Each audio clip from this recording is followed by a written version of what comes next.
Learn to Fight. I'm your host, Manny. I was on a beautiful walk today, enjoying the sun, and I started thinking, what makes a great martial artist? What makes a great fighter? Why is it that Alex Pereira comes into the game? Yeah, he had a long kickboxing career. Why is it he comes in the game, he's just wrecking everybody, beating everybody's ass? What is it about Jon Jones? Why is he so good? Why is he undefeated? What's it about guys like Dan Gable? You know, even furthermore in history, what's it about guys like Miyamoto Musashi? If I sound a little weird, I got one of my wisdom tooth sticking out. So that's why that's why I was gone for a few days, hadn't posted in a few days, but I'm back and we're putting out this content. So uh really interesting topic. What makes a great martial artist, And what came to me was it's not about how physically strong you are, because we see guys like, for example, Bob Sapp, right? He was if you don't know who Bob Sapp was, he was a freak of nature, big, giant, jacked, crazy strong dude, and just an absolute freak of nature. But when we see Bob Sapp in his prime, this guy was like probably 300 pounds, right? All muscle, just an absolute beast of a man. I didn't believe he was like 6'6", something just huge. They called him the experiment back in the day, and clearly he was ridiculously strong, right? But here's the thing. Him being ridiculously strong didn't equate to him being the best fighter. So when we talk about martial arts, clearly, just because you're ridiculously strong doesn't mean that you're going to be an incredible martial artist. So Jon Jones, guys like Jon Jones, he's not good and great because it's just because of his physical attributes. We see here, this is Bob Sapp. He's fighting Nogueira here in this picture. Bob Sapp is clearly a freak of nature. Clearly a freak of nature here. Let's see if we get a bigger shot of this picture. This isn't going to exactly show exactly how much of a freak of nature this guy was and is. But, look into Bob Sapp and you'll see what I'm talking about. So, okay, Bob Sapp, 300 something plus pounds, all muscle, has abs, but he still gets his ass beat by, by Nogueira, right? He still gets submitted by these guys. So it's not just that if you're super strong physically, you're gonna make an incredible martial artist. When we go to tall, there's a guy named what was his name? Like Hongman Choi or something like that. Ridiculously tall martial artist. And he never really, had the success of someone like Jon Jones. He never really had the success of someone like Dan Gable. It wasn't as dominating the game. When we look at some of these great guys like Bruce Lee, even though Bruce Lee didn't have a competitive background, he was a small man, but he's a small man. And right here, I actually have Bruce Lee's, one of the most interesting books that you'll ever see in martial arts. Bruce Lee, the Tao Jeet Kune Do. In this book, it's like a lot of different things when it comes to strategy, when it comes to fighting, when it comes to mindsets and concepts. And that's what made me come to the conclusion that it's not about your physical attributes. It's more about your mental attributes. It's more about your strategy, the strategy that you use to how you approach martial arts, how you approach fighting, how you approach business, how you approach basically anything in life, how you approach your day-to-day fight with yourself, the strategies you use to overcome and stuff like that. That's what separates the great martial artist, and that's what makes the best martial artist. So that's what brought me down this road of studying and looking into different martial artists. For example, there's a guy in the ancient times, in the Pancratian days. His name was Dupas or something like that. This guy was the top martial artist in pancration during the time. Pancration is basically MMA. It was like the more advanced version of MMA that they did in the ancient Greece. This guy was a multiple-time champion in boxing, multiple-time champion in Greco-Roman wrestling. And what separated him was he was obviously super strong, but his mindset and how he strategically game planned for the people he was going to fight is why he won. So that brings us to the war by Sun Tzu right here. One of the most best books still to this day when it comes to strategy. It's still used for business. It's still used for basically every thing that's competitive that you could think.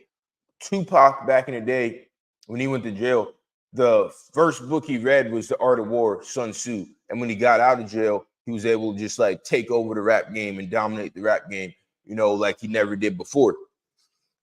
So clearly it's about, and when we look at this, the first thing I open to, it says weak points and strong points. It talks about energy. It talks about basically mental warfare and how to approach these things to get the victory. It talks about a lot of philosophical concepts. Your mind is your strongest weapon. Anybody can be strong, anybody can lift weights, anybody can not everybody can be super tall and have different attributes like that. But however, your mind is what's going to equalize everything.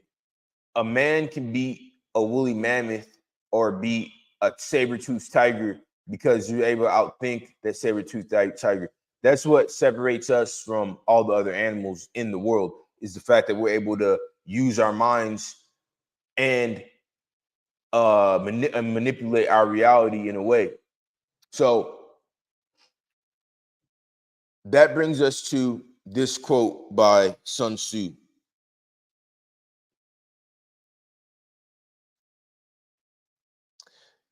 Okay, so strategy without tactics is the slowest route to victory. Tactics without strategy is the noise before defeat. And that's deep because I remember when I first started doing martial arts, when I knew nothing about fighting, when I knew nothing about martial arts, just the bare minimum, and I was really getting into it. I remember I was watching Jon Jones, and I think he fought Rashad Evans or he fought somebody like that in the early point of his career. In a post-fight interview, he was talking about tactics. He's talking about different tactics he used. And back in those days, when you were watching Jon Jones, he didn't look super polished with his striking. He had amazing wrestling, but he didn't have like a super polished game. He didn't look like someone like Lyoto Machida or someone like Anderson Silva. He didn't look the same. He didn't have the same movements, but he was beating everybody's ass, wrecking everybody. His calves are super skinny. So it was like, when he said tactics, I'm like, what does he even mean by that? What's he talking about? Tactics. The reason Jon Jones is so good is because of his tactics and the strategies that he uses to defeat fighters, the psychological warfare, before the fight even starts, all the above, the mind games. That's why Conor McGregor was so good back in the day, before everything. And even that, I got the book here by his coach, John Kavanagh, Win or Learn. And they kind of go into it a lot. That's what separates the best martial artists. And that's what separates. I like to use martial arts as a metaphor for life. So the best businessmen, the best marketing people, whatever you name it, strategy. We have our brains, and we can. Their brain is the strongest thing we have. Our consciousness can override our bodies, basically, right? So if you're super tough and you have the fighter spirit, you have the will is more than your skill, and you really, really want to do something. Kind of like David Goggins when he's running 100 miles. His body's breaking down, but he's running 100 miles. His energy inside his consciousness, his soul is too strong for his own physical body, right?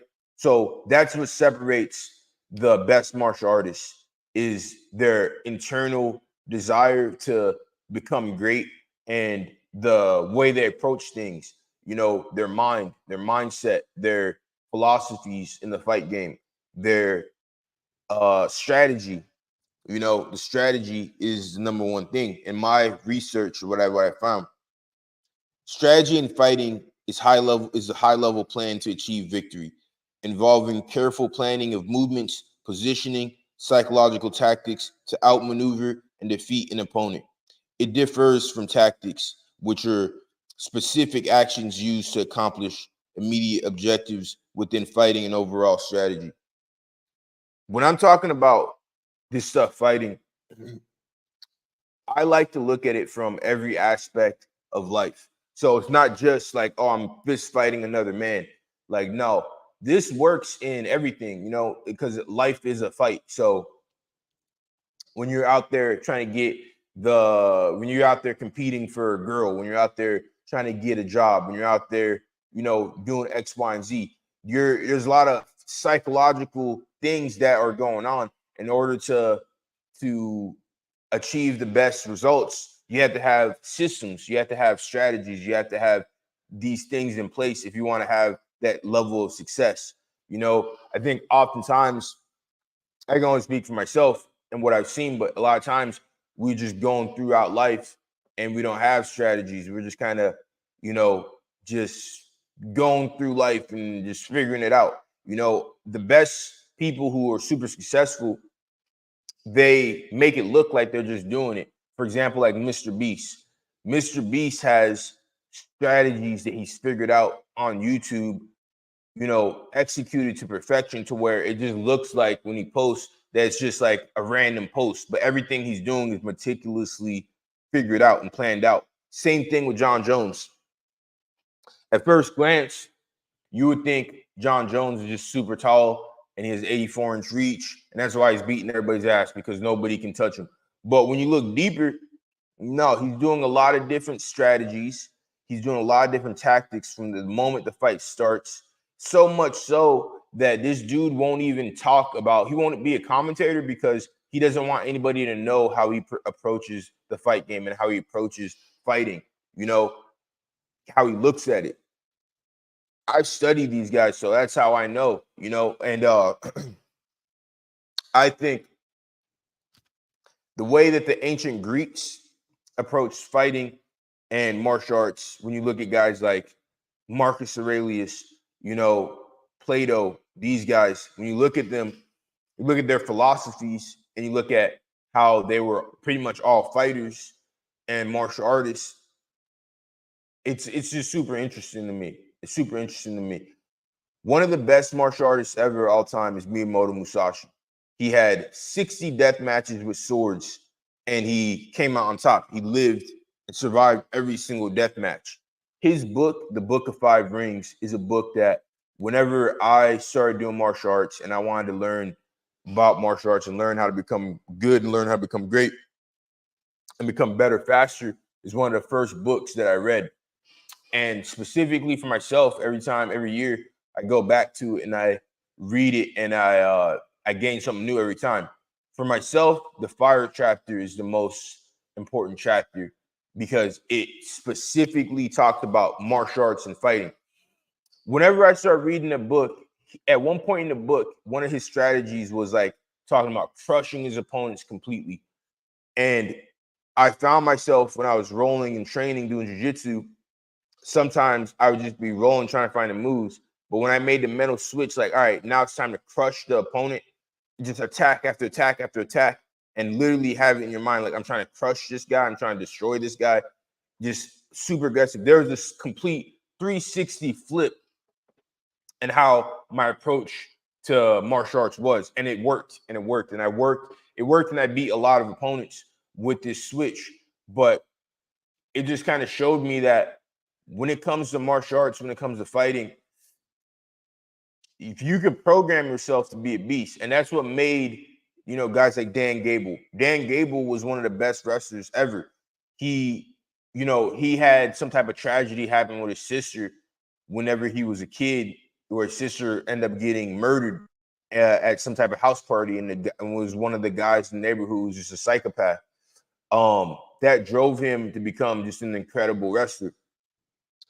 He went on and he outworked everybody.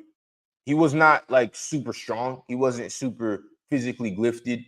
He's just a regular dude, but he had some crazy undefeated record. His approach to wrestling was so much so that he just outclassed everybody. It comes to your will needs to be pinpoint. If you have the desire and the internal drive to just become the best you could possibly be, and then on top of that, to the point where it can be detrimental, you know, to where you just don't care, but you really, really want to do it. And on top of that, your mind itself, your strategies that you go about trying to defeat people with, and you're really thinking of it and dissecting it like a like a surgeon. That's how you get really good. I love anime, and there's for example, in Naruto, there's a character Itachi. Itachi was a genius martial artist from the time he was a kid. He was like a savant level martial artist. He understood fighting. He understood why people did the things that they did. He understood these things, and he was able to become better faster than pretty much all of his class. But I like that character because it talked about exactly, it kind of shows what I'm talking about. He had so much knowledge when it comes to martial arts that it made him was way better than everybody that was in his class, to the point where it doesn't matter if he's injured, it doesn't matter what's going on. He knows how to defeat you because he has strategies. If you fight somebody like Bob Sapp, who's bigger than you, stronger than you know, like David and Goliath, one of the main stories in the Bible that people know of, David and Goliath. David was able to beat Goliath because of his strategies. You know, so with that being said, in life, if we have a strategy, if we have a plan, we can dominate. You know, we can dominate not just in the fight game, but we can dominate everything in life. We have a financial strategy to achieve success, you're going to dominate. If you have a strategy to achieve fitness, you're going to dominate. If you have a strategy to, you know, have a good relationship, you're going to dominate. Strategies are the key to life, I believe. If you, we're just, a lot of us are just kind of just going through life, you know, with no plan, no strategy. And that's what I can see for myself when I achieve the least. So strategy, that's the key for me, anyways. This is Miyamoto Musashi again. When you decide to attack, keep calm and dash in quickly. Forestalling the enemy, attack with the feeling of constantly crushing the enemy from first to last. This is what I'm talking about. When I started doing that in training, specifically with that in my mindset, it made me like 10 times better overnight. All the moves that I learned over the years, I was able to finally put it into sequence. This is what we call chain wrestling. Chain wrestling, but we can use this concept in everything. Chain boxing, chain wrestling, chain fighting. Basically, when you're training moves together, back to back to back, nonstop. I didn't really understand this concept, and really, I didn't understand it till I read this book. And that's why I really think, you know, reading books can make you a way better martial artist, because at the end of the day, you know, we all can be so good physically, but what's going to make us better is our understanding mentally. And that's really what's going to separate martial artists. And that's what really makes the best martial artists, you know, by far from what I've seen. We just go down the list: Anderson Silva, Alex Pereira, Jon Jones. We're talking current day MMA because I'm an MMA fighter, so that's my main thing. Jon Jones, Anderson Silva, Alex Pereira, Mighty Mouse. Mighty Mouse is known to be one of the best fighters ever. You know, he's a small guy. He's an athlete, yeah, for sure, but he's not like overly athletic. You know, he's beat guys who are way more athletic than him. You know, when I think of like a super athlete, I think of someone like Yoel Romero. I think of someone like, you know, Jose Aldo. You know, those are the guys I think of like, damn, that guy's like a really super athletic guy. Alex Pereira is definitely a super athlete, but when we look at him, what makes him so good is his understanding of how to fight, his footwork. You know, not a lot of people don't even know, but if you really watch him fight, his footwork is crazy, and he doesn't do crazy footwork. It's just he kind of inches forward like a tiger, like a lion, to knock his guys out. But he's always in the perfect position to attack and to not get hit. His footwork, it's all strategy. You know, it's all strategy at the end of the day. Another one for Miyamoto Musashi. If you make your opponent flinch, you've already won. You know, and that's what we're talking about with tactics. You make them flinch, you see their hand, you see what they're gonna do, and then boom, you can take them out. You know, there's some kid, 16-year-old kid, messaged me on here, and he's like, he's been training martial arts for however long, and he just feels like he's not getting better. That's how it is in martial arts. You know, it's how it is. It can take years and years and years and years to even get better at all. But once you start getting better, the reason you get better is because you understand what's happening. Your understanding of fighting becomes deeper. You start to know, like, okay, X, Y, and Z is going on. It's all pattern recognition. And I feel like life is pattern recognition. You know, you see these patterns going in this way, you see these patterns going in that way. Life really is all about patterns, and martial arts is about patterns. That's why life and martial arts go hand in hand. That's why books like this, The Art of War, can be made hundreds of years ago. The Art of War and other classics of Eastern philosophy. Philosophy is how you're going to get really good and how you're going to be able to overcome a lot of different things. That's what I believe. Philosophy. I believe we're all programmed. We're all programmed, and whether you can choose to program yourself or you can be programmed by the world, and the world is going to make you weak because that's in the world's best interest. You know, if you program yourself, you can make yourself way stronger and way better. You know, we see guys like Jon Jones. Jon Jones, when we look at him currently, like, yeah, he's a beast, he's a dog, you know, he's super strong, blah, blah, blah. But when he was growing up, he said he was getting wrecked in wrestling and he sucked, you know. So what made him so good was understanding where he was weak and using his physical attributes and strategies, using his mind to be able to overcome. That brings us to Muhammad Ali. In my opinion, Muhammad Ali is one of the best martial artists, the best boxer that ever lived. No one will ever top Muhammad Ali. One of my buddies actually met Muhammad Ali before he passed, and he was in some type of like room or some type of setting, and he had his back turned. He had his back turned, and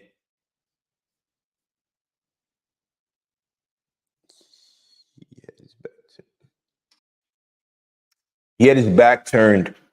But when Muhammad Ali came into the room, he didn't know who was behind him, but he could feel something was in the room. Like, not like a regular type of thing. Like, you know, like something just came into the room. So that's where, for myself, we look at someone like Muhammad Ali. If you, a lot of you guys don't really know a whole lot about Ali, but Ali was a different type of guy.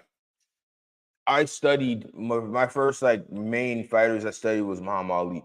What made Muhammad Ali so great was he came into the game, he beat Sonny Liston, but even more so, the fact that this guy was so physically and mentally strong that he was willing to put himself in jail for 4 years to stand up for what he believed in. Not only that, his fights with George Foreman specifically is George Foreman. We all know George Foreman now is the guy with the grill and blah, blah, blah. George Foreman, back when he was young, was a crazy good fighter who was knocking everybody out, who hit ridiculously hard. He hit so hard, he would break people's arms. He hit so hard, people would just damn near died when he hit them. He was the most scary fighter at the time, by far. Muhammad Ali fought George Foreman in the Philippines for the field in Manila.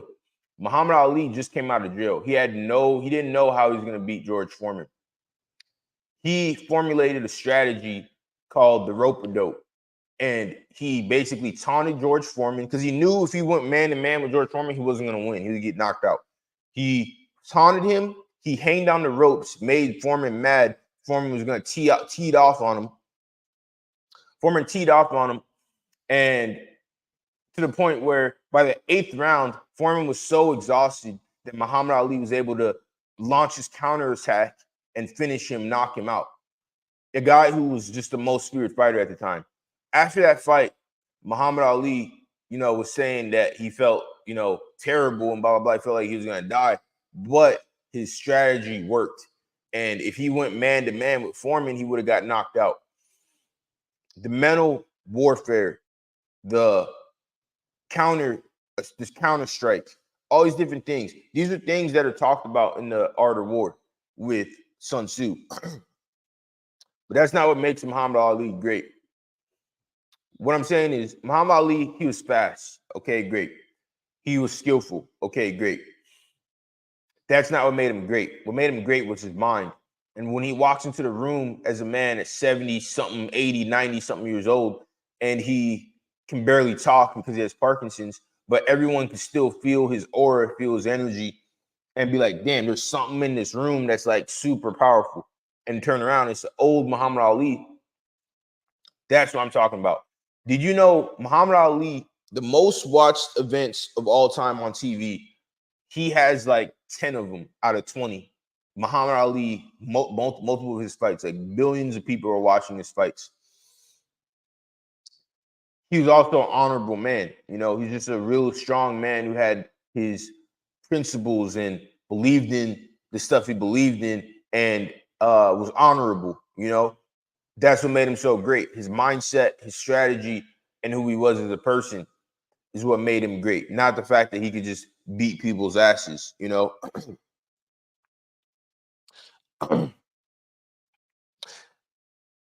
got this wisdom tooth taken out. So, if I sound a little weird, that's what it is. My mouth is like a little bit dry, but I'm still here, still grinding, still on top of it. Appreciate you guys. Hit that like button if you ain't hit that like button. So we all know about jiu-jitsu. We all know about jiu-jitsu. We all know about the Gracies. But there's this book, and it's super hard to get. You can get it online, Kindle, but it's a super hard book to get. It's like probably like a $400 book, $300 book. And it's called The Toughest Man Who Ever Lived. And it documents the life of Count Koma Maeda. He's the guy who basically taught the Gracies jiu-jitsu and taught the Gracies judo. But what made him an incredible martial artist was he was like super fearless. He went in and he tried to learn more than what was just given to him. His teacher didn't want him to do leg locks, heel hooks, stuff like that. This guy, back in the day, these guys were built different. He would go and he would fight anybody. This guy had like 2,000 fights. When he left Japan, he just went around trying to fight people, whatever the best fighter was, whoever the best boxer was, whoever the best wrestler was back in the day. And he won a lot of matches, a lot of fights. That's why this book, The Toughest Man Who Ever Lived, it kind of documents his journey and who he was. This guy was ridiculously strong physically as well, Maeda. That's why if you go into jiu-jitsu gyms, you'll see a lot of times on the wall some old Japanese guys. Most of the time, people don't even know who these guys are. Maeda is a guy who taught the Gracies jiu-jitsu. So the Gracies didn't start jiu-jitsu. They learned it from the Japanese because they were doing judo. And they used these are things that were used for war times. The samurais and the martial arts, they had to know how to fight hand to hand. They had to know how to throw each other. They had to know these things. So this stuff was like given throughout history and learned his long lineage of it. Maeda came along and he started adding in wrestling techniques. He started adding in different things that was kind of banned. So him and his teacher kind of went separate ways. And he went on to go to Brazil and go to America and go different places and fight all the biggest fights he could find and make as much money as he could. This is way back in the day. He was going, fighting places, making a bunch of money, spending the money, doing the fights over and over again. He's a true fighter. You know, people have been fighting since the dawn of time. You know, it's just there's just a certain type of person who's a fighter. But this book, The Toughest Man Who Ever Lived, if you're a true martial artist and you're really into fighting, is something that you should probably have in your, if you can get your hands on the book, because it's a rare book and it's an expensive book to even get, you know. But it documents the life of Maeda and the stories. But when it comes to Maeda, we look at someone like him back in the day, right? This guy's traveling all over the world. He's fearless. He has this true hunger for knowledge, like Alexander the Great has a hunger to just know more about the world and conquer the world. That's what made him a great martial artist. That's what made him, separated him from everybody. The fearlessness, the hunger for knowledge. Mitsu Maeda's most interesting strategy was his focus on using leverage and proper positioning to gain control over his opponents, effectively overcoming larger opponents and stronger adversaries. When I think of martial arts, I think of the kid who's getting bullied, who wants to get stronger, who needs to get stronger to defend himself, like the Karate Kid. I think of that type of stuff. Because when we get into martial arts, all of us, that's usually how it is. You look at Sean Strickland, for example. Sean Strickland felt like a weak kid. He's getting, beat up, whatever. He's looking for something to give him meaning and stuff like that. That's the typical story for most martial artists. A lot of martial artists, a lot of guys you see, if you go to any jiu-jitsu gym, it's usually a bunch of nerds in there, but they need to learn how to defend themselves. So usually the people who go into martial arts are weaker people, right? They're weaker physically.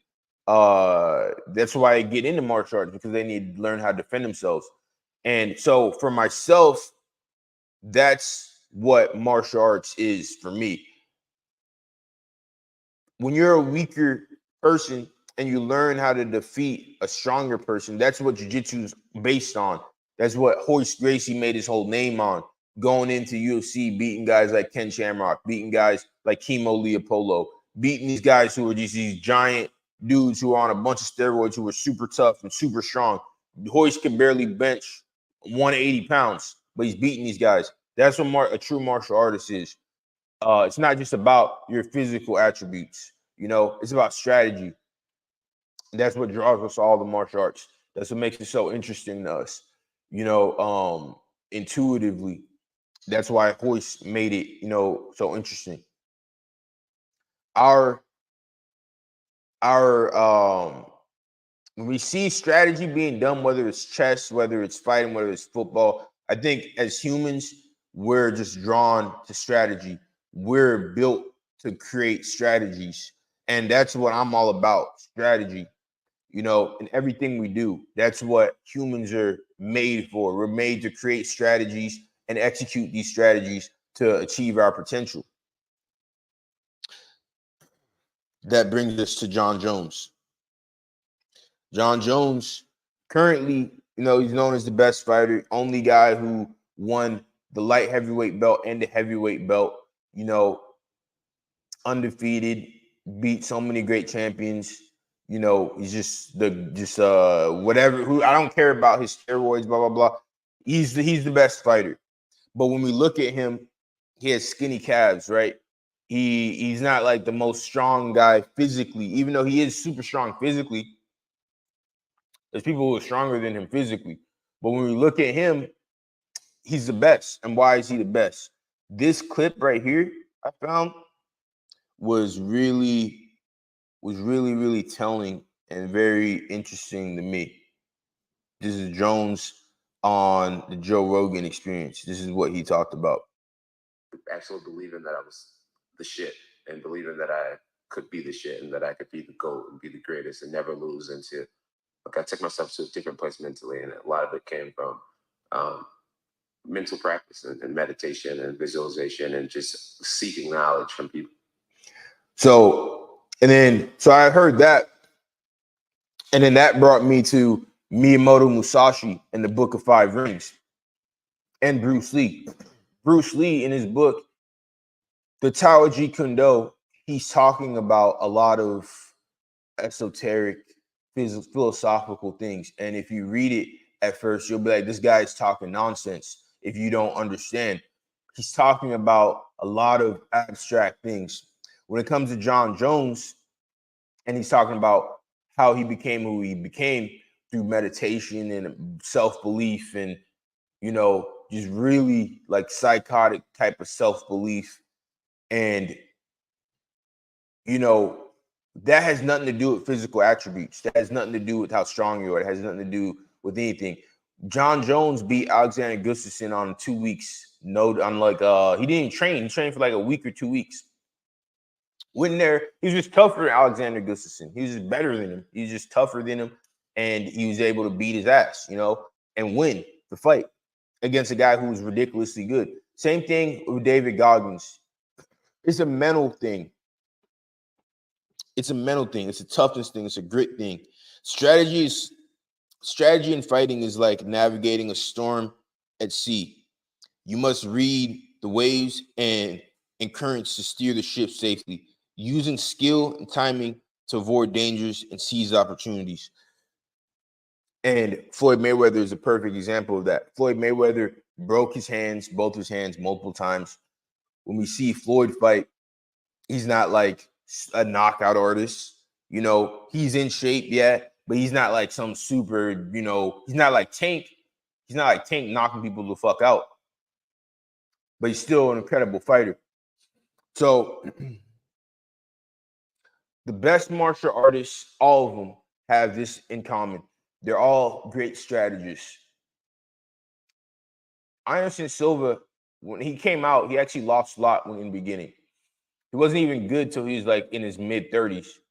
When he was in his mid-30s, he figured out strategy, and he was able to just, start going on a complete tear. So I say all that to say, anything in life, if we want to really like achieve it and hit the new levels and be as good as we possibly can be, we need to have strategy. We need to have strategy, and that's something that we all can do. Looking at other people and be like, oh, well, this guy is this strong and I'm not that strong, or this guy is really fast, well, I'm not that fast. This guy is 6'8", I'm not that tall. Whatever. You don't need nothing outside of yourself to become as good as you can be.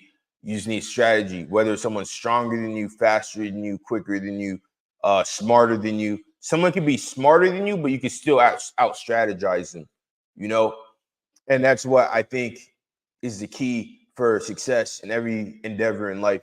And that's why I love martial arts, because it gives us, through punching and kicking, we gain these answers that can bleed into other places in our life. So many people I train, they struggle with weight loss, but me sitting down, meditating, thinking for years on end, what's the best way to lose weight? What's the best way to do this? What's the best way to do that? I create these strategies that are effective. And a guy came to me the other day, and I gave him a simple strategy to lose weight. Came to me 2 weeks later, and he's like, hey, man, that was amazing. Thank you so much, blah, blah, blah. It's really working, and I learned this, like how to help this guy just based on strategy and creating a strategy. I'm not the smartest man alive. I'm not the strongest guy alive. There's people stronger than me, people better than me. But I believe that I can create great strategies in everything I do. And that's going to give me success. That's what I believe, So whatever you're struggling with in life currently, think of a strategy to get your way out of it. And that's what our biggest weapon is as humans and as people, is our consciousness. We can measure how strong someone is physically. We can measure how, we can measure how smart someone is with IQ tests. But even though IQ tests are flawed, we can measure a lot of things, but we can't measure the consciousness. We can't measure someone's will, someone's desire. We can't measure these things. So I always like to go back to the caveman days. The caveman really, really wanted to cook the food and make it warm. Really wanted to be warm. You know, was tired of being cold, whatever. Figured out how to make fire. You know, wanted to get something done. Take this thing from to that thing. Take a big ass thing they killed and transport it. So create a wheel. The desire has to be the first step into doing whatever it is you're gonna do. And then desire times strategy equals success.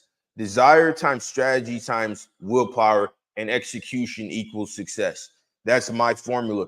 So anything you're struggling, this goes universal. That's why martial arts is just life in universe in general. Whatever it is you're trying to figure out, create a strategy, execute the strategy, stick to the plan. Might take a year, might take 2 years, might take 10 years. Stick to the strategy, get it done, stay focused, tweak the strategy, gain more information. That's why they say knowledge is power, because the more knowledge you have, the more strategies you can create to execute whatever it is you're trying to execute and come out on top.